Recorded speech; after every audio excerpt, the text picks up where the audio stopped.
Well, somebody commented on one of my videos today saying, I want more old computer videos. Well, I don't have a lot of old computers. I don't really collect them or keep them around. However, today somebody brought me this to work on. A Dell Dimension 2350. And the problem was, it would turn on, start to boot, and it would just randomly shut off. Well, you can see I've removed the plastic CPU heatsink bracket. And the reason for that is, you can see the spot where the heatsink clips on one side have both broken off. And he said it had not been moved directly before the symptom occurring, so I'm wondering if this broke while it was being moved, and then it just took a little while for the heatsink to break free. So anyway, actually, let me look. No name on it. However, I removed this bracket, this Foxconn, you can see, from a junked motherboard. It used the plastic clips, which thankfully popped out with a little bit of effort, so I can use the little better method of screws it has used here in this Dell.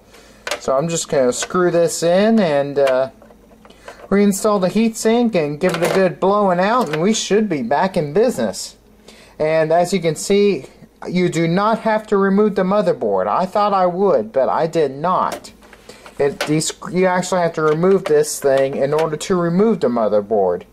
Some of these caps are kind of loose. However, since I already had the screws out thinking I had to remove the board, I did pull out the board and check the solder joints on the caps, which look fine.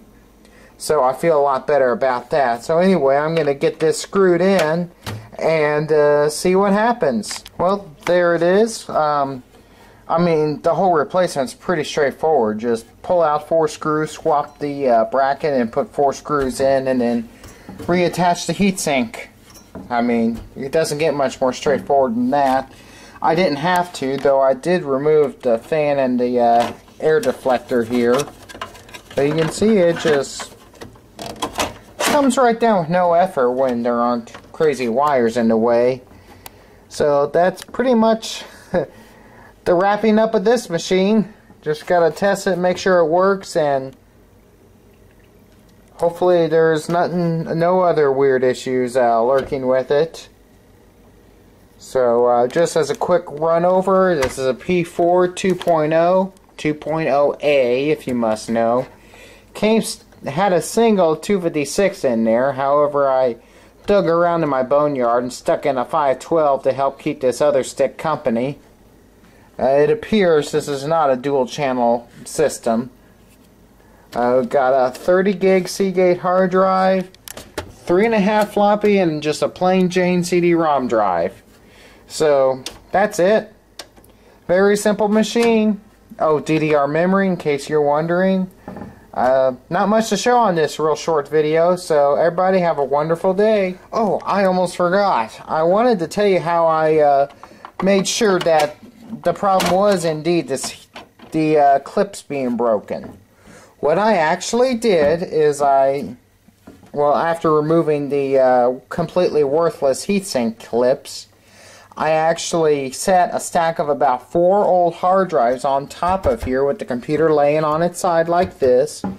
I set 4 hard drives on here to kind of weight it down, to press the heatsink onto the CPU. And then just to kind of be safe, I just rigged an old computer fan just kind of right here to kind of push a little air on it, since the hard drives would restrict most of the air from the fan here. And heatsink got a little warm, but it didn't get hot. And it ran, and in fact I even let it do Windows updates when it shut down. Never skipped a beat or nothing.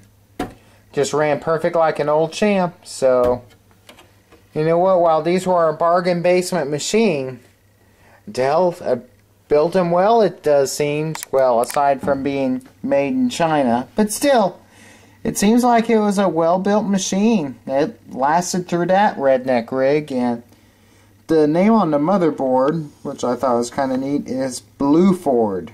Whatever that means. I'm sure that's some kind of a Dell code name. So anyway, that's just a very, very quick video on this Dell Dimension 2350 computer. Maybe here in a bit I'll have a short clip showing that it's been running good.